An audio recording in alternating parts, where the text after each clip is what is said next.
Olha lá, 10h16, já está com a gente o secretário da Saúde da Prefeitura de São Paulo, Dr. Luiz Carlos Zamarco, a quem eu cumprimento e agradeço pela atenção aqui com o ouvinte da Rádio Bandeirantes. Dr. Zamarco, muito obrigado por atender aqui a nossa reportagem. Bom dia para o senhor. Bom dia, Agostinho. Bom dia a todos os ouvintes. Está trabalhando hoje, secretário? Estou trabalhando hoje, Agostinho. Aproveitando que o feriado é mais tranquilo, para botar alguma burocracia aqui em dia. E a gente tem bastante evento na cidade, né? Nós temos um evento importante hoje na cidade, que é a Parada Gay. E aí nós temos Inclusive, ontem nós lançamos um serviço novo na Estação República, que é um serviço de profilaxia, né? Que é o PrEP e o PEP. Né? Nessa época tem muita festa, o pessoal às vezes bebe um pouco e faz um pouco de extravagância, então a gente tem lá um posto para fazer orientação, para fazer os exames, para oferecer as profilaxias para as pessoas se cuidarem. Isso. A Parada Gay é domingo, né? A Parada LGBTQIA+, é no domingo. Hoje é a Marcha para Jesus, né? É a Marcha para Jesus. Que acontece mas hoje a gente tem a Feira da Diversidade, que é um evento grande que tem aqui Aonde é? No Memorial. No Memorial, né? Ah, é? Ah, não sabia. Então tem esse evento também no Memorial. Isso. Mas tem esse evento grandioso também, que acho que deve merecer atenção, lógico, da Prefeitura de São Paulo, como um todo, da Secretaria de Saúde, com certeza. Tá marcado para a concentração acontecer ali. Vão ser vários shows, né? Tem mais de 20 shows, eu acho, na Praça Heróis da FEB, né? Então ali também... Isso. A gente tem lá um serviço de saúde também para eles, com ambulância, para atender qualquer intercorrência que possa acontecer. Perfeito. Doutor Zamarco, eu queria começar relembrando como é que foi a história da Dona Maria José, que o senhor atendeu tão bem. Vamos só relembrar, porque, na verdade, o caso da Dona Maria José é só um exemplo de várias pessoas que estão enfrentando algo parecido, um pouco mais, um pouco menos. Eu falei aqui na abertura, a Dona Maria José, que é ouvinte nossa aqui, ela estava há mais de 5 anos esperando por um exame de polissonografia. Ela sofre, ela tem dificuldade para dormir, dificuldade para respirar, estava já com problemas cardíacos, enfim, era um problemaço. E ela entrou em contato com a gente aqui, vamos só relembrar a história, para depois, inclusive, agradecer ao senhor, porque ela está feliz da vida depois da queixa que ela fez aqui. Vamos só relembrar. Foi marcado para o dia 8, eu vim, aí disse que o aparelho estava quebrado, aí eu remarcaram para hoje, aí hoje aconteceu isso.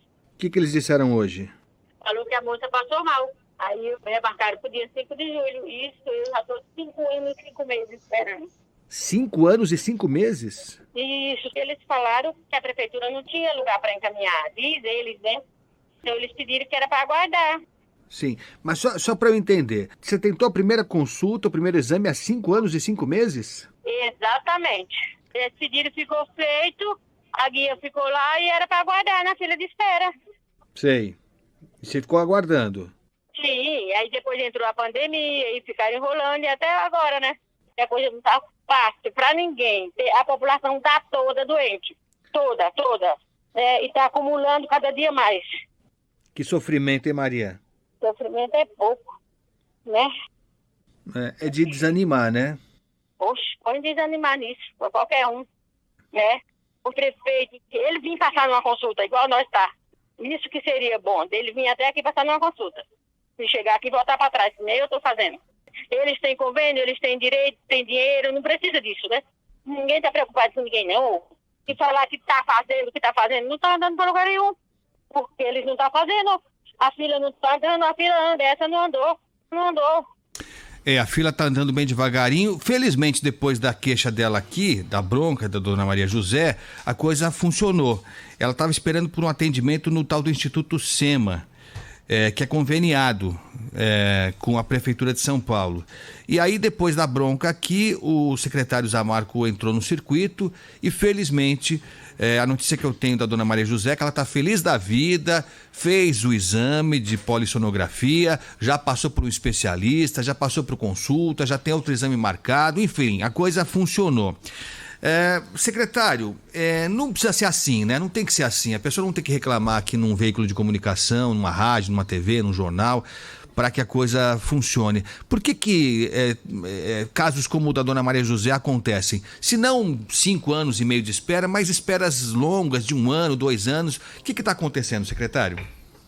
Agostinho, a gente na saúde, né? Você acompanha bastante, você vê que a gente, o tipo de São Paulo, ele tem capacidade de resolver bastante coisa, mas ele faz parte do estado de São Paulo e os nossos pacientes, eles têm que estar incluídos para ter uma ordem. Não é justo um paciente de Campinas conseguir uma cirurgia ou um exame antes do paciente de São Paulo, porque o estado fez uma fila apartada do município para nós resolvermos a situação. Isso está acontecendo, isso está acontecendo. Nós estamos fazendo uma conversa, nós vamos fazer a unificação dessas filas para que eu vou continuar atrás dos serviços que eu tenho feito, vou continuar fazendo esse trabalho de contratualização. O prefeito Ricardo Nunes continua disponibilizando recursos, mas a gente tem que pegar e expandir isso para o estado inteiro, porque eu não posso usar o recurso do município fora do município para fazer esse tipo de trabalho. Mas o estado pode, e aí a gente vai ter uma integração para que juntos a gente possamos resolver esse problema. Porque a cidade de São Paulo faz parte do estado de São Paulo também. Quer dizer, inclusive tem uma reunião marcada, se não me engano, para o próximo dia 21, parece que essa é a data. Uma reunião que está sendo organizada, digamos assim, pelo Ministério Público de São Paulo, né? O doutor Arthur Pinto Filho, que é o promotor de saúde aqui de São Paulo, está tentando juntar essas pontas, como o senhor falou. A ideia, então, é essa, vai ser uma fila só. Sendo São Paulo, estado de São Paulo, todos os pacientes estarão na mesma fila. Isso, a ideia é justamente essa. Tá certo. E aí a priorização vai ser definida como? A situação mais grave do paciente, o caso mais emergente, é isso?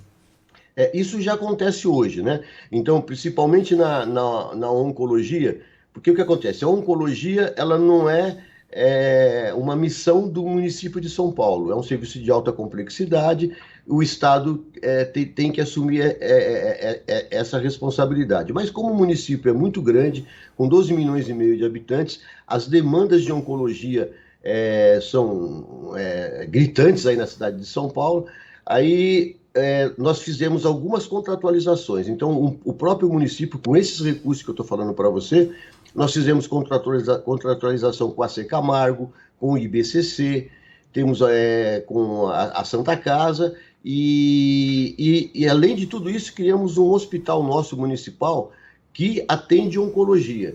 E para você ter uma ideia, todo o nosso atendimento de oncologia, ele é sustentado pelo orçamento municipal. O Ministério Público não reconhece o município como responsável para atender oncologia e não repassa o recurso para o município, que é uma conversa que a gente também está tendo com o Ministério, porque se nós fizermos um hospital de oncologia, é justo que nós recebamos o recurso do paciente que nós estamos atendendo. Tá certo. Estamos conversando com o secretário municipal da Saúde, Luiz Carlos Zamarco. Manda mensagem pra gente aqui no 11 99904 8756, 11 99904 8756. Já que o secretário falou que a gente ajuda, não é? Então vamos ajudar pra caramba. Vamos bombardear o secretário aqui com demandas e mais demandas. E pode ter elogio também não é pecado elogiar. Se você achou o que você estava procurando no posto de saúde e tal, manda ver, que o secretário gosta também de elogio. Aliás, secretário, antes da gente colocar os nossos ouvintes aqui para conversar com a gente, eu estava lendo que teve uma fiscalização do Tribunal de Contas do Estado, acho que há pouco mais de um mês, acho que foi no mês de no comecinho de maio, acho que foi isso, por aí, no estado inteiro, né, visitando unidades de saúde no estado inteiro. E aí o que o TCE identificou, inclusive em unidades básicas de saúde aqui da capital, foi uma grande falta de alguns medicamentos, muitos medicamentos faltando, em especial antibióticos, remédio para hipertensão arterial, para doenças mentais e insumos também para diabetes. É isso mesmo? Tá havendo essa falta em algumas unidades desse tipo de medicamento, secretário? Nós tivemos uma dificuldade com com o abastecimento da medicação para diabético e das fitas para diabético também. Nós tivemos essa dificuldade. Nós temos um contrato com uma empresa e a empresa, esse contrato que está vigente, ela tem que entregar regularmente esse insumo e essa medicação. Ela teve aí um problema na importação, isso é só uma justificativa que deram para nós, inclusive eles receberam multas por não atender o contrato e atrasaram algumas entregas, né? No antibiótico a gente teve problema com a Amoxil, que também faltou insumo no mercado, ele não faltou inclusive nas nossas unidades, faltou nas farmácias, inclusive nas farmácias para uso do público. E aí quando ele regulariza essa medicação no mercado, até a gente receber, fazer a nossa compra e distribuir, porque são mais de 1.000 unidades de saúde que tem, entre UBS, hospitais, CAPs, são muitas unidades, e São Paulo é uma cidade muito grande, uma capilarização muito grande de todos esses equipamentos. Então a gente tem uma logística, né, que já me disseram que a logística que tem para a distribuição de insumos e de medicamentos na cidade de São Paulo equivale quase ao Walmart dos Estados Unidos, entendeu? De tão grande que é a cidade e tão grande que é os equipamentos. Olha, a comparação é importante. Agora, sim, não é tão incomum isso, né, secretário? O senhor falou desse caso que pareceu ser pontual em relação aos insumos para diabetes, mas a gente recebe com alguma frequência. Esse tipo de interrupção acontece mais do que o desejável, né, secretário? Sim, a gente no pós-pandemia, a gente teve assim, vários insumos que até hoje a gente está tendo um pouco de dificuldade tanto na compra quanto no abastecimento.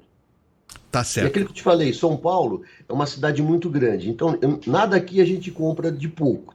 Tudo a quantidade é de milhões, e as empresas, às vezes, elas têm um pouco de receio, como eu te falei. Fez um contrato, não me entregou, ela vai ter uma punição. Então, como você tem uma necessidade de uma grande quantidade, muitas vezes as nossas licitações dão desertas. Não aparece ninguém interessado em vender aquilo para nós. Eu não sei se foi o senhor que falou isso para mim uma vez, foi algum secretário falando que há uma dificuldade nesse processo de licitação, né? Óbvio, dinheiro público tem que ser bem gasto, então tudo tem que passar por licitação, menor preço, aquela conversa toda. Mas que, se não foi o senhor, foi algum secretário desse setor dizendo que algumas empresas não gostam de fazer negócio com o poder público porque o pagamento demora muito. O pagamento feito pelo poder público demora muito. É verdade isso? Isso é um empecilho? Isso em certa medida, em alguns casos, provoca esse atraso no abastecimento de medicamentos? No município de São Paulo, a gente tem fama de bom pagador. Até por conta que o nosso orçamento é um orçamento alto, a prefeitura está numa situação financeira boa, né? O prefeito tem toda hora falado sobre isso. A gente tem, quando as pessoas têm o que nós precisamos, eles querem vender. A nossa dificuldade é quando a quantidade que a gente pede é muito grande. Nos insumos, que é a quantidade menor, os insumos hospitalares, nós temos 30 hospitais. Então, o que a gente usa dentro dos hospitais já é uma quantidade menor do que aquilo que a gente distribui. Porque a gente distribui para 12 milhões nas farmácias das unidades básicas e nas farmácias dos hospitais são para 30 hospitais. Dentro dos hospitais a gente não tem esse problema, porque os insumos para os hospitais, apesar de ser uma quantidade grande, é uma quantidade que as empresas suportam. Aí todas querem vender os insumos hospitalares. A gente tem mais dificuldades nos insumos e medicações que a gente distribui. Entendi. Estamos falando com o secretário Zamarco, secretário municipal da saúde aqui de São Paulo. Vamos para as perguntas, secretário? Está preparado aí? Estou. Então tá bom. O que eu não souber responder no momento, eu vou deixar aqui com o meu pessoal da assessoria e a gente retorna e responde. Tá combinado. Então vamos lá, vamos ouvir aqui o nosso ouvinte que mandou mensagem pro nosso WhatsApp. Vamos para a primeira? Agostinho, bom dia. É Sidney de Itaquera, São Paulo. A minha esposa, ela fez uma cirurgia do câncer lá no Pérola Byton, né, na Brigadeiro. Quer então desativar o hospital e o governador inaugurou lá na Rio Branco. Para paciente ali é perigoso devido à Cracolândia, enfim, tudo isso. E minha esposa passou no último exame em julho do ano passado. E tem que passar cada 6 meses, né? E vai fazer 1 ano agora em julho. Ela tá aguardando consulta. E tá mal, que no exame dela apareceu outro nódulo, enfim. Aí será que o secretário tem alguma resposta pra gente? E aí, secretário? O Hospital Pérola Baito não é nosso, é aquele que nós estávamos conversando agora, da oncologia, de dificuldade que a gente tem. O Hospital Pérola Baito é do Estado, mas eu vou anotar os dados deles aqui e vou conversar com o secretário do Estado para poder ver o que a gente pode ajudar. Tá ótimo.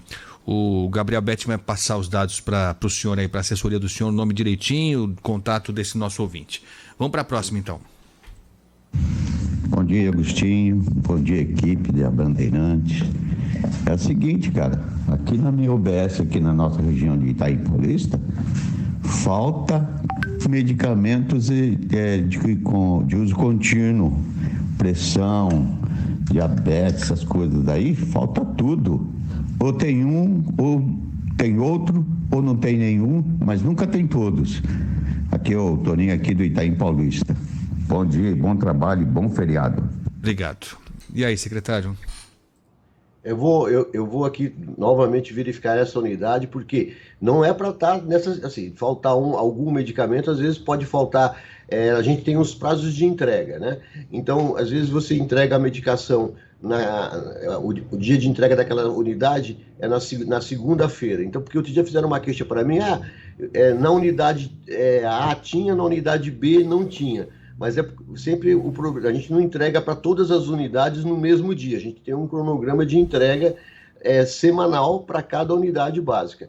Eu vou pedir para verificar nessa unidade, porque nós estamos com abastecimento. A gente conseguiu fazer uma compra enorme na semana passada e estamos abastecendo todo mundo. Eu estou fazendo umas visitas nas unidades, eu estou andando em todas elas para eu ouvir a comunidade de perto, os conselhos gestores das unidades, as dificuldades que tem, principalmente nessa questão da medicação. E aí eu estou verificando exatamente isso que eu te falei. Eu vou numa unidade, no mesmo dia, eu estou numa unidade, aí eu ando 5, 6 quilômetros, na outra unidade não tem aquela medicação. Aí eu identifiquei esse problema. Tanto é que nós estamos fazendo aqui uma conversa com o pessoal da logística de fazer umas entregas emergenciais e verificar o consumo médio mensal de cada unidade, porque é importante que eu tenha feito reuniões com todos os gerentes, que ele me atualize o consumo médio mensal, porque o meu abastecimento eu vou fazer com o consumo que ele vai falar que está utilizando naquela unidade. Então, se ele fala que o consumo médio dele é 100 comprimidos e ele usar 150, 50 pacientes vão ser prejudicados. Então, ele tem que me dar esse número correto e com um pouco de folga, para não correr esse risco. Deixa eu tirar uma dúvida com o senhor, porque a gente já recebeu algumas reclamações de pessoas que falam exatamente isso que o senhor falou. Procurou um medicamento numa unidade, não tinha. Passou numa outra, tinha. E teve dificuldade porque não só pode retirar o medicamento na unidade em que ele está cadastrado, que é, no mais das vezes, a unidade do próximo à casa dele. É isso mesmo? Se o cidadão encontrar numa outra unidade, numa outra UBS, o medicamento que ele está esperando há meses, ele não pode retirar, tem que ser só na dele? Não, ele pode tirar em qualquer unidade. Já teve esse problema mesmo, por causa disso que eu estou falando, consumo médio mensal. Aí aquela unidade que tem, fala, mas se eu começar a dar para outra, o meu consumo médio vai aumentar. Por isso que eu pedi para todos eles fazerem uma folga, porque se acontecer algum problema em alguma unidade, a outra pode ajudar, que está mais próxima. Entendi. Então anota aí, está em Paulista. O BS está em Paulista, já tem uma reclamaçãozinha aqui. Vamos para a próxima. O Agostinho, prazer. Você é um cara sensacional, repórter e apresentador incrível. Eu queria deixar minha pergunta aqui, porque em relação aos moradores de rua, né, e viciados, que é uma questão de saúde, né? Não só de segurança, como de saúde. Se existe de fato um programa para que cuide dessas pessoas, né? Porque governo após governo, ano após ano, e nada é feito. As coisas só pioram. Ninguém faz nada de fato e concreto para melhorar a situação dessas pessoas em situação de rua, né? E que acaba desestabilizando não só as famílias desses usuários e moradores de rua, como de toda uma sociedade em geral, né? Então, tem alguma coisa, vai ser feito alguma coisa, ou nós vamos ficar nessa mesmice de sempre? Forte abraço, fiquem todos com Deus. Valeu, obrigado pela mensagem. Diga aí, secretário. Bom, a gente tem aqui, talvez ele não conheça todo o trabalho, nós temos um serviço de rede que estamos aqui numa luta insana, já faz, nesses últimos 4 anos, né? Nós pegamos a cidade com 4.000 usuários na Cracolândia. Hoje a gente ainda tem lá 1.000 usuários. Nós criamos os consultórios de rua, só no centro da cidade nós temos 10 consultórios de ruas para atender a população moradora de rua, e temos 6 consultórios de rua de redenção para atender a região da Cracolândia, que fica no fluxo da Cracolândia, tentando retirar essas pessoas de lá. Nesses consultórios de rua nós temos médicos, temos psicólogos, temos enfermeiros, enfim, é uma equipe grande. Nós temos um CAPS 4 em São Paulo. No Brasil temos 2 CAPS 4, um em São Paulo, que fica na Praça Princesa Isabel, e o outro em Porto Alegre, no Rio Grande do Sul. O que é esse CAPS 4? Ele está bem ali próximo da região do fluxo. Ele tem leitos de internação, ele tem salas de emergência. A gente já, inclusive, pegou paciente que fez uso de altas doses de crack e teve parada respiratória. Esse paciente foi atendido dentro dessa unidade, transferido para um hospital, salvamos a vida desses pacientes. Temos os pacientes que estamos acompanhando. Nesse programa de rede, só para o ouvinte entender um pouquinho, nós pegamos esse paciente, ele é levado para o CAPS, é feito um convencimento, porque nós não podemos pegar as pessoas a fazer nada à força com elas, é feito um convencimento de um tratamento, levamos para um hospital para fazer a desintoxicação, que nós temos o Hospital Cantareira hoje voltado para isso. Lá ele faz a desintoxicação durante uns 15 a 30 dias, e nós criamos os serviços de cuidados prolongados, que fica aqui na Rua Boracéia, onde o paciente tem quadra, ele tem professores, ele tem sala de serviços profissionalizantes, artesanato, e todo um acompanhamento que ele tem lá. Esse serviço tem sido um sucesso, viu, Agostinho? Se tiver a oportunidade de um dia visitar, assim, nós já passaram 100 pacientes por lá, eles ficam 120 dias. Nós conseguimos reintroduzir na família vários deles, nós conseguimos 20 deles, colocamos no pote no programa de trabalho da prefeitura, e alguns ainda que estão com um pouco mais de dificuldade. A gente está fazendo um convênio aí com o Estado, já sentado com o Estado, vai nos ajudar nisso, para colocar nas comunidades terapêuticas, ou então no CIAT 3, onde ele pode morar 2 anos com um acompanhamento dos CAPs. Dos 100 pacientes que nós mandamos para esse serviço, nenhum deles desistiu e voltou para a cena de uso. Então isso é um trabalho que está funcionando bastante, a gente estamos assim, com bastante esperança, e a ideia até é aumentar um pouco esse serviço de cuidados prolongados por conta da aceitação que as pessoas em situação de drogadição estão tendo desse serviço. Sei. O senhor falou que são 120 dias de internação, é isso? Ele fica mais ou menos de 15 a 30 dias no Hospital Cantareira, fazendo uma desintoxicação para tirar que ele entra em abstinência, ele tem que tomar uma série de medicações. A hora que ele fica um pouco mais recuperado, a gente traz para os serviços de cuidados prolongados, onde durante 120 dias é feito um trabalho com psicólogos, psiquiatras, para essa pessoa ter força para largar o vício, né? E a gente tem fazer uma aproximação com um vínculo familiar. Então a gente tem tido bastante sucesso com isso. Não é uma tarefa fácil não, né? A gente cobra do prefeito de plantão, do governador de plantão, mas isso é um trabalho que tem que ser feito por algumas gestões, né? Por algumas gestões. A Cracolândia já completou 30 anos, se eu não estou enganado, né? 30 anos de Cracolândia.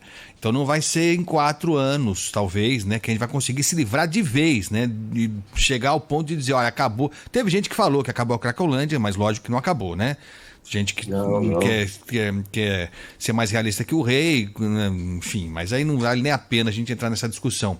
Agora, é um trabalho de fôlego mesmo. Eu tenho para mim, viu, secretário, mas aí é só uma observação, que houve um equívoco enorme quando se dispersou aquele grupo de usuários e traficantes também, que ficavam concentrados, aqueles traficantes e usuários ficavam concentrados ali naquele quadrilátero da Elvesse e tal, ali perto da praça da Júlio Prestes, não é isso? A Praça do Cachimbo, Isso, Praça do Cachimbo, eu tenho a impressão, entendi a necessidade de querer mostrar serviço e dispersar, dizer, olha, limpamos a área aqui, mas eu ouvi de muita gente, inclusive da área da saúde, que isso dificultou a aproximação desses profissionais de saúde, assistentes sociais, de alguns dependentes que eram mais acessíveis. Então, quando estavam concentrados ali, você já sabia mais ou menos, olha, fica ali o Zezinho, ele costuma ficar naquele cantinho, o Joãozinho fica naquele outro cantinho. Quando você dispersa, você perde o elo. Eu ouvi isso de muita gente boa. Então, acho que foi um tiro no pé que se deu naquele momento. Acho que a gente andou algumas casinhas para trás. E vamos ver, tomara. Eu torço para que o seu otimismo se confirme, viu, secretário? Porque outro dia eu passei por lá. Enfim, o que se diz é que já teve muito mais gente. Me parece que já teve muito mais gente mesmo. Mas está bem feio. Outro dia eu estava circulando pelo centro ali, coloquei no Waze. Eu não sabia o endereço, não sabia chegar no endereço que eu pretendia chegar. E ele indicou o caminho dele, né? Ele indica o caminho mais curto. Só que o mais curto era no meio ali. No meio. Aí eu falei, Jesus Cristo, como tá feio aquilo ali ainda, hein, secretário? Sim. A gente tem trabalhado intensamente nisso.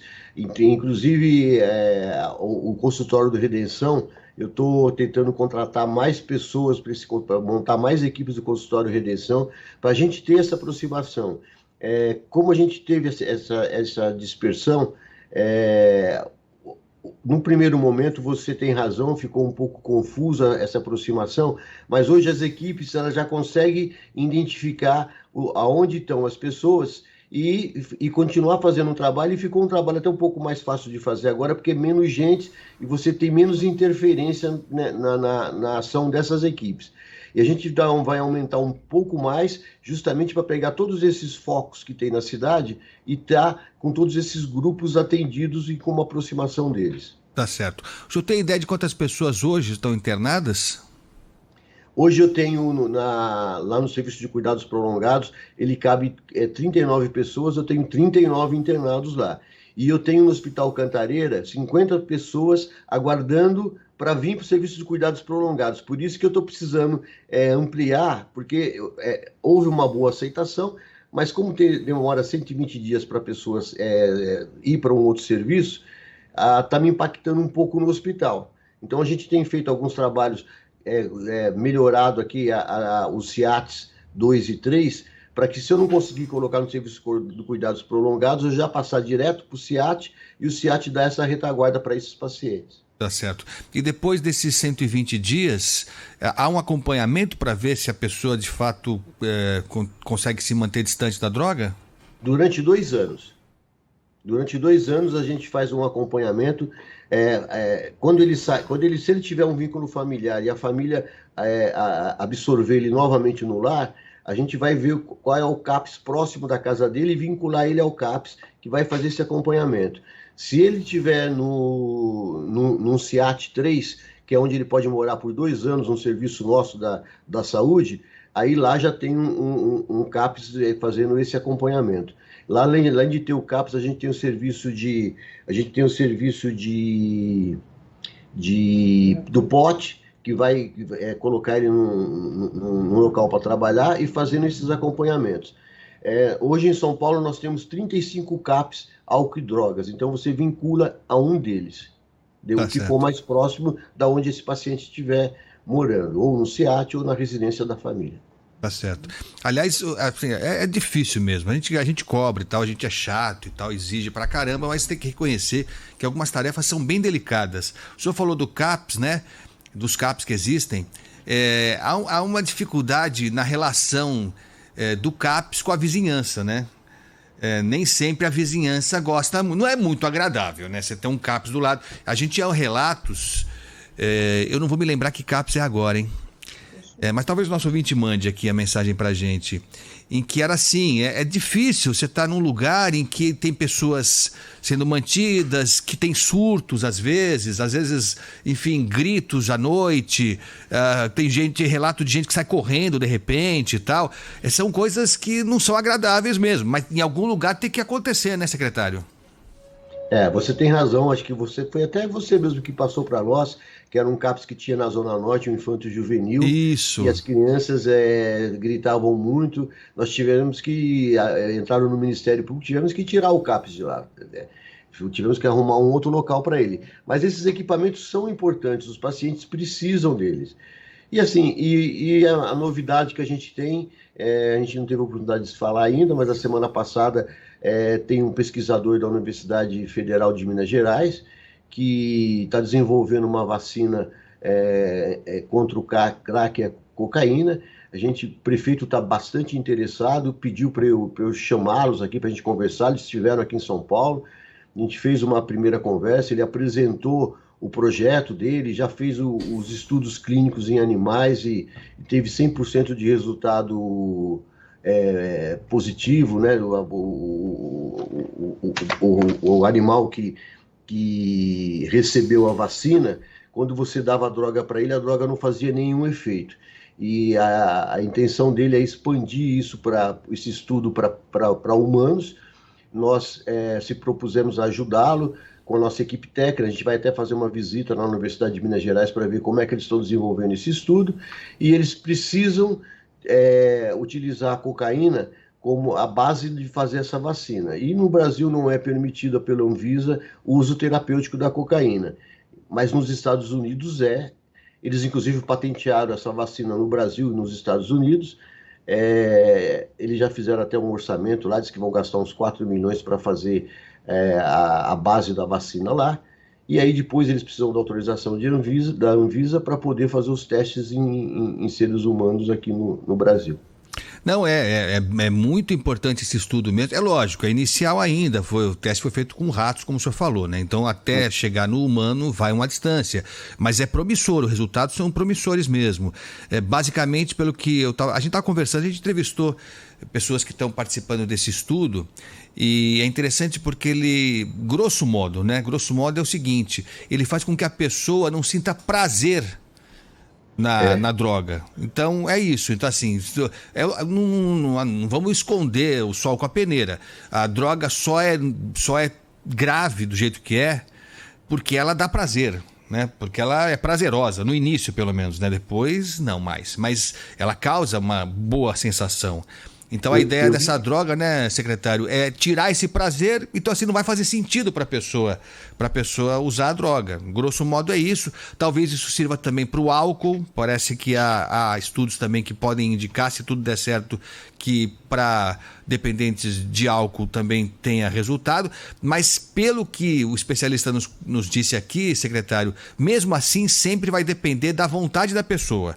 Ela tem que ter a vontade, tem que estar convencida de que tem que se livrar, porque o medicamento ajuda, mas não faz o serviço sozinho. Mas é bem promissor, o estudo é promissor. Eu sempre uso um termo fácil da população entender. Ele corta o efeito da droga. Então essa vacina ela corta o efeito da droga. E qual é o paciente que é indicado para receber essa vacina? Como a gente conversou, a gente tem um trabalho desses consultórios de rua que consegue muitas vezes convencer o paciente a ir para o hospital e iniciar uma desintoxicação. Muitos deles, quando estão assim, sobrecarregados, com excesso de droga, às vezes eles mesmos se internam no CAPS 4 e ficam lá 3, 4 dias internados em seguida eles voltam para a cena de uso.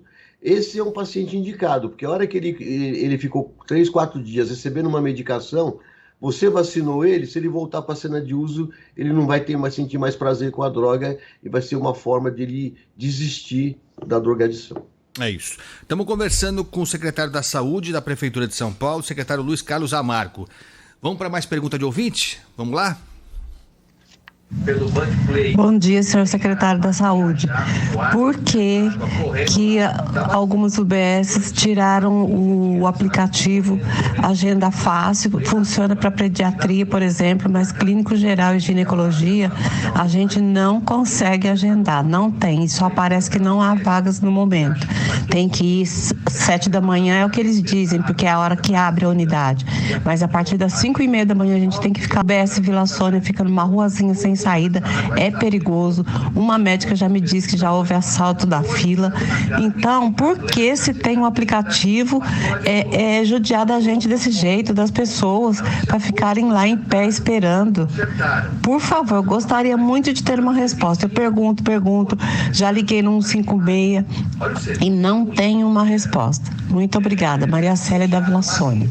Obrigado, Maria Célia. E aí, por que não tem uma agenda fácil, secretário? Não, o Agenda Fácil está funcionando. Eu vou verificar o que aconteceu nessa unidade. Agora, nós temos uma coisa que acontece. Eu fui visitar algumas unidades e fui nesse horário que a paciente falou. E eu observei que mesmo o paciente com a consulta agendada e marcada, eles têm chegado 5 horas da manhã na unidade. Né? Porque ele acha que ele chegando às 5 horas ele vai ser o primeiro. Assim, quando ele está agendado, ele já tem lá o horário da consulta dele agendado, ele não precisa chegar 5 horas da manhã, ele vai ser atendido. Tanto é que aí a unidade abre de 7 horas da manhã, acaba a fila da unidade, todo mundo entra e aí cada um vai fazer o que tá tentando fazer. E eu também acho que ela tem razão, não é seguro chegar a esse horário nas unidades. E aí o que eu estou pedindo para fazer? Eu fui ver isso em loco aqui nas unidades aqui da Zona Oeste, e aí eu estou pedindo falei com a secretária da Atenção Básica, colocar uma equipe de segurança de noite nessas unidades, que muitas delas não tinham, até para uma proteção da própria unidade, e estou pedindo para que a gente abra mais cedo a unidade para poder acomodar as pessoas, já que as pessoas querem sabe que a unidade vai começar a funcionar às 7 horas, mas fazem questão de chegar às 5, a gente vai abrir, vai aguardar dentro da unidade. E o Agenda Fácil já agenda o horário da consulta da pessoa. Então ele já sabe o horário que ele vai ser atendido, ele não precisa chegar antes para ser atendido primeiro. Ele já tem o horário dele de atendimento. Mesmo que ele chegue antes, se o outro que chegar depois for um horário antes do dele, vai ser atendido antes do dele. Inclusive, em algumas unidades teve até algum problema por conta disso. A agenda do paciente ela já existe por conta disso, ele ir no horário que ele está agendado. Às vezes na fila também eles vão para a colheita do exame, aí já chega o primeiro, eu vou colher primeiro o exame e vou embora. A fila vai ser a mesma, a gente vai atender todo mundo, não precisa chegar antes das 7 horas da manhã para isso. A colheita de exame não é marcado, não é hora marcada, ele vai fazer a colheita, mas todo mundo vai ser atendido de manhã na colheita de exame. Isso é um procedimento que não é demorado, nós temos bastante funcionário fazendo isso. Tanto é que a fila do exame, eles chegam 5 horas da manhã para fazer a colheita de exame, 7h30 todo mundo já colheu o exame e já foi embora. Quer dizer, podia ter chegado às 7 e ter ido embora às 8, entendeu? Sim. Agora, a nossa ouvinte disse que não está funcionando o Agenda Fácil, né? Se ela está tentando, não está conseguindo, algum problema tem. Só para eu entender, é um aplicativo e a pessoa agenda a consulta dela na UBS que ela tem interesse, é isso? Isso. Agora, o agendamento é feito por uma central da prefeitura ou cada UBS é que faz o seu agendamento? Não, tem o agendamento,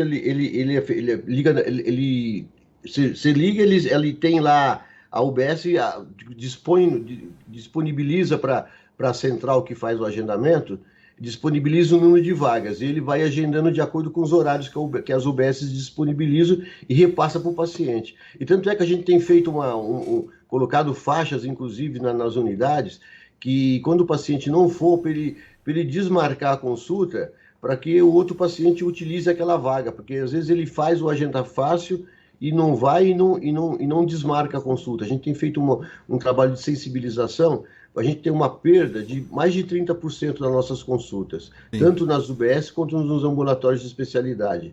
Agora, ela citou o caso da UBS da Vila Sônia, né? Então eu pedi para o senhor dar uma olhada nisso, porque numa dessas, eu não sei também, como as UBSs têm essa autonomia, pode ser que a UBS Vila Sônia não esteja disponibilizando, então, horários para o agendamento, não sei. Eu estou anotando aqui com o pessoal da assessoria, a gente vai verificar isso, fica tranquilo. Tá certo. Se ela puder depois passar um telefone aí para você, a gente retorna para ela. Vamos passar para o senhor, sim. Ver esse negócio do Agenda Fácil aí na UBS Vila Sônia. Aliás, como é que tá? A gente teve muito problema, ainda existe, a prefeitura ainda tem as OS, né? As organizações sociais que administram as unidades de saúde. Está funcionando isso? A gente teve o caso terrível, que a gente quer esquecer, mas é bom não esquecer, do Iabas, que foi um tormento na vida da cidade, do paulistano aqui. Já nos livramos do Iabas. Acho que não tem mais Iabas em lugar nenhum, né, secretário? Não existe mais, inclusive, essa organização social, né? Com os problemas que ela teve judiciais, ela teve que ser encerrada. Ela ficou... não consegue mais fazer contrato com nenhum ente público. Ainda bem. Agora, tá dando certo, tem tido problema, esse é o método mesmo, esse é o formato ideal. O que o senhor pode falar dessa relação com as OS, hein? A gente está aperfeiçoando essa relação com as OS, né? Então, o que eu estou linkando aqui? E eu fiz até uma apresentação para o Ministério Público e para o Tribunal de Contas. Porque é importante, o trabalho deles é um trabalho importante, a cidade é muito grande, a gente precisa das OS, porque hoje a gente não tem condições de assumir sozinho tudo que nós precisamos fazer na cidade de São Paulo, mas a gente precisa ter um controle rigoroso disso. Então, como aumentou muito as OS e os serviços de OS da cidade de São Paulo, a nossa prestação de contas pelo WebSAS, que é uma prestação de contas online, ela está deixando a desejar. Então, eu estou mudando todo o sistema de prestação de conta, inclusive estamos fazendo reunião com eles faz um mês, iniciamos um novo sistema agora no dia 1º, e vamos levar mais ou menos uns 6 meses para implantar por completo esse sistema. Nesse sistema, ele vai ficar transparente para o Ministério Público, para o Tribunal de Contas, então quem tiver alguma dúvida vai poder acionar o sistema e verificar o que a Secretaria da Saúde está repassando de recurso e o que a OS está nos devolvendo de atendimento. Eu vou conseguir ter online os atendimentos que estão sendo feitos. Por exemplo, se eu contratei com a OS dela fazer 1000 ultrassons e ela fez 500, ela vai me justificar por que ela não fez os outros 500. Enfim, ela vai ter que... tudo ela vai ter que me justificar. Eu vou conseguir ver em tempo real toda a prestação de conta dela, o que foi contratualizado, o contrato dela vai estar dentro do sistema e a prestação de conta vai ter que estar de acordo com o contrato. Hoje não é assim que funciona. Hoje, se a OS tem um contrato para fazer 1000 e faz 500, fica por isso mesmo. Não é que fica por isso mesmo. A gente não consegue ver online. Então, assim, a prestação de contas, ela tem um deadline de quase 60 dias. Então, a hora que eu for verificar, já se passaram 60 dias, eu vou punir, vou descontar. Mas o problema não é só punir e descontar, é o prejuízo para o paciente que não teve o exame para ele, entendeu? Entendi. Agora, secretário, o senhor falou que não falta dinheiro, que o prefeito Ricardo Nunes está com o cofre cheio, deu mais dinheiro para a saúde, e mesmo assim a prefeitura precisa de OS. Daqui a pouco a gente vai votar não no prefeito, vai votar no dono da OS, porque é ele que cuida do... Então, assim, é a OS que cuida de creche, é a OS que cuida de posto de saúde. Eu vou votar no dono da OS. Por que não consegue se livrar disso? Porque a prefeitura não faz serviço de prefeitura. E assim, eu não sou contra a privatização, sou contra um pouco, mas não sou contra completamente a privatização. Mas acho que alguns setores, como saúde, educação e tal, são essenciais, tem que estar na mão do governo, que a gente elegeu achando que vai fazer o melhor, a entrega para uma OS. Com todo esse dinheiro, não dá para ficar sem OS, secretário? É assim, o que acontece com as OS, você, para substituir, você teria que fazer um concurso público para assumir todos esses departamentos.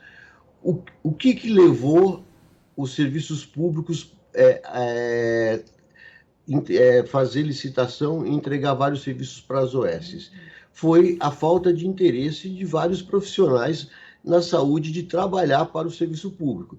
Nós temos uma prova de médicos, por exemplo. Até hoje, eu tenho um concurso de médicos, não aparecem interessados, e quando aparece algum interessado, às vezes ele trabalha 1, 2 meses e vai embora. E você vê que vários serviços nossos, porque nós temos ainda muitos serviços que não estão na mão de OS. Os ambulatórios de IST/AIDS, nós temos 27 ambulatórios desses, são todos profissionais da direta, está todo na direta. SAMU, o SAMU, você mesmo já me chamou a atenção várias vezes por problema no SAMU, e o SAMU está todo da direta. E aí eu tive que, para completar agora o número de médicos que estavam faltando no SAMU, eu tive que apelar para as OS, porque senão eu ia começar a desativar, já não tenho ambulância suficiente. Eu tinha 80 ambulâncias rodando, eu consegui aumentar para 100, utilizando a mão de obra da OS, e a minha intenção é chegar a 120, que é o que a cidade precisa, 120 ambulâncias rodando, para a gente poder não ter essa queixa da população de muitas vezes precisar do SAMU e você não conseguir atender. Mas, secretário, desculpa. Chamar... Diga, pode falar. Dentro do SAMU, a gente conseguiu chamar pessoal da enfermagem, né? Daí conseguimos chamar 800 profissionais, mais a parte médica a gente teve que utilizar a OS. Mas eu não entendi por que os médicos não têm interesse em trabalhar na prefeitura e nas OS eles trabalham. Porque o que a gente ouve de médico que está ligado à OS é que o salário é muito menor, os direitos são quase nenhuns. Então eu não entendo, quer dizer, o médico não quer trabalhar para a prefeitura e aí trabalha para a OS em condições piores? Isso é uma dificuldade que a gente conversa com a equipe médica, a gente já fez até algumas reuniões com o sindicato. Mesmo a OS, ela tem uma certa dificuldade de contratar o médico no regime CLT, porque ela diz que o médico quer ser contratado como PJ, ele não quer... secretário, olha, eu não sei não, hein? Eu tô achando que o senhor tá mal informado, hein? Com todo respeito. Porque eu tenho conversado com muita gente, que inclusive gente que foi demitida da prefeitura, e que teve que migrar para a OS porque tem que trabalhar. E as condições que eles têm, no mais das vezes, não quero dizer que são em todas, mas na maioria das OS, a condição de trabalho é pior. Não tem registro, não recebe os direitos mínimos e eles ficam trabalhando porque tem que trabalhar. Eu não estou entendendo essa lógica do hospital, que não consegue, da prefeitura que não consegue contratar médico, não há interesse de médicos e os médicos estão trabalhando na OS. Alguma história não está fechando isso aí, secretário? Assim, eu vou te falar como médico agora, tá? Porque eu sou médico e além de ser secretário, você sabe que eu atuo, do plantão ainda, né? Sim. Então, mas não em OS, né? Não em OS. Não. Então tá bom. Eu trabalho num outro município vizinho aqui. Que bom. E do plantão lá. Sou uma pessoa feliz, assim, que bom. Aí o que acontece? As OS, elas pagam mais, o médico. Por isso que eles optam pela OS, elas pagam mais. Olha, eu vou conferir isso. Tenho dúvidas mesmo. Mas, enfim, vou confiar na sua palavra. Quer dizer, o senhor ganharia mais se eu trabalhasse no OS hoje do que no trabalho que o senhor tem como funcionário registrado em carteira, é isso? Eu como funcionário da prefeitura, eu tenho 35 anos de concurso público. Sei. E eu, ao longo desses anos, eu fui acumulando quinquênios, algumas vantagens dos cargos que eu ocupei, e isso foi melhorando o meu salário. Entendi. Então, hoje o meu salário como médico merecidamente, aliás, merecidamente, hein? Hoje o meu salário como médico da prefeitura, ele se aproxima do salário da OS. Tá e do médico que está entrando agora na OS. Caramba, o OS está pagando tudo isso mesmo, é? E tendo direito trabalhista, está pagando tudo. Vale transporte, vale refeição, pagando tudo isso mesmo, secretário? Os que são registrados, tanto é que quando a gente muda algum OS, você acompanhou o próprio Iabas aí, para que os profissionais que não foram demitidos, né, porque acabou o Iabas demitiu os funcionários, eles queriam que a outra OS que entrou contratasse eles também, enfim, existe essa discussão, é uma discussão bem ampla, viu, Augustinho? A gente falar de salário, e aos OS, eu não tenho muito, eles assim, inclusive nós aqui da secretaria, a gente tem feito uma conversa com eles aqui, porque existe algumas OS que pagam mais do que as outras, então os médicos ficam circulando de uma OS para outra. A gente tem pedido para que elas tentem fazer um padrão de salário único para evitar isso, para a gente poder fixar um médico em cada região. Entendi. A propósito disso, como é que está o Hospital da Vila Brasilândia? Porque ali estava de rosca também, né? Ali foi um hospital em que a coisa desandou mesmo. Várias queixas de pessoas que trabalham lá, com a OS que está lá agora, que estão pagando muito abaixo do que eles recebiam quando não era um OS. Como é que está o Hospital da Vila Brasilândia? Já está funcionando na plenitude? Já tem todos os funcionários alocados? Como é que está? Não. O Hospital do Brasilândia, ele ainda não está todo ativado, né? Foi um hospital importante na pandemia. A gente teve ali mais de 200 leitos de UTI, salvamos muitas vidas lá, mas a pandemia nos atrasou a implantação de um hospital geral, que nós tivemos aquele problema com o Iabas o ano passado, que aí virou uma outra confusão, porque a gente teve que contratar uma outra OS emergencial, enquanto tramita o processo de licitação, que é uma coisa demorada. Ele agora, o processo regular de licitação dele, nós recebemos os envelopes a semana passada, né, teve várias OS aí interessadas, e estamos aqui analisando todas as propostas para verificar quem é que vai assumir o hospital. Ele, por enquanto, está funcionando, metade do hospital está funcionando. Demorando demais, né, secretário? É que essa licitação é um hospital, você conheceu lá, né? Conheci. Um hospital bem bonito, um hospital lindo, grande. É um pecado que está acontecendo ali.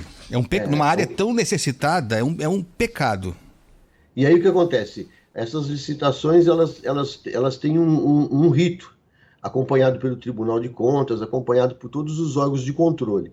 E aí as empresas que participam, quando elas se veem que elas não vão, são desclassificadas, a gente teve no começo do ano uma desclassificação por conta de documentação de envelope, entraram com liminar, a gente teve que voltar com o processo para trás, aí houve uma mudança da lei de licitação, enfim, tudo aconteceu também durante essa licitação do Hospital Brasilândia. Agora, finalmente, parece que eu tenho alguns questionamentos ainda do Tribunal de Contas que eu estou respondendo, mas eu acho que vai dar certo agora. Olha, que os anjos digam amém, viu? Mas é uma luta aqui, viu, Agostinho? Mas é isso, assim, fosse administração direta, entendeu? Já estava funcionando há tempo, acho, né, que estava. Mas como eu não sou secretário da Saúde, eu só dou palpite. Vamos para mais uma pergunta aqui do nosso ouvinte. Bom dia, Augustinho e todos aí da Rádio Bandeirantes. Um abraço, bom trabalho para vocês, bom feriado. Erivelto aqui de Sapopemba. Augustinho, pergunta pro secretário aí, cara, se tem condições de eu pagar um convênio de R$ 1.100 para 4 pessoas da minha família, e segundo alguns amigos ainda tá barato, hein? Eu não tô tendo condições, eu preciso parar de pagar e vou começar a usar o SUS, né, o Serviço Público de Saúde. O que ele acha disso? Eu posso confiar? Pode confiar no SUS, secretário? Pode sim. E nós temos aqui, você sabe que nós ampliamos bastante o serviço no pós-pandemia, porque a gente teve uma grande migração de pessoas do convênio para o serviço público de saúde. São Paulo, você sabe, né, eu tenho o maior orgulho aí disso, pelo 3º ano consecutivo, foi considerado pela Folha de São Paulo um dos melhores serviços públicos da cidade. A gente tem problemas. Não vou falar para você que não tem problema, que você mesmo já identificou vários problemas aqui e a gente vai resolvendo cada um deles. É importante que os problemas sejam discutidos, sejam falados para a gente encontrar uma solução.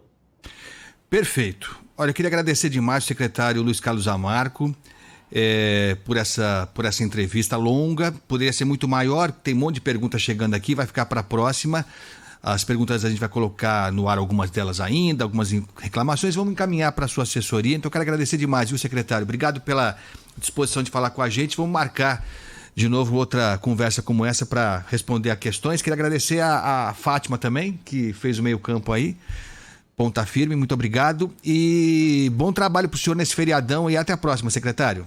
Tá, eu também quero te agradecer, Augustinho, essa oportunidade da gente poder divulgar os nossos serviços, que acho que a população, quando a imprensa faz esse tipo de... dá a oportunidade da gente explicar para a população de como o serviço de saúde municipal funciona, né? Até para evitar, às vezes, algum mal-entendido e ela ser melhor atendida. Você só nos ajuda quando faz esse tipo de trabalho. Muito obrigado mesmo. Obrigado ao senhor. Vê o negócio lá da Agenda Fácil, por favor, da UBS Vila Sônia, não esquece, por gentileza. E para encerrar, fraldas.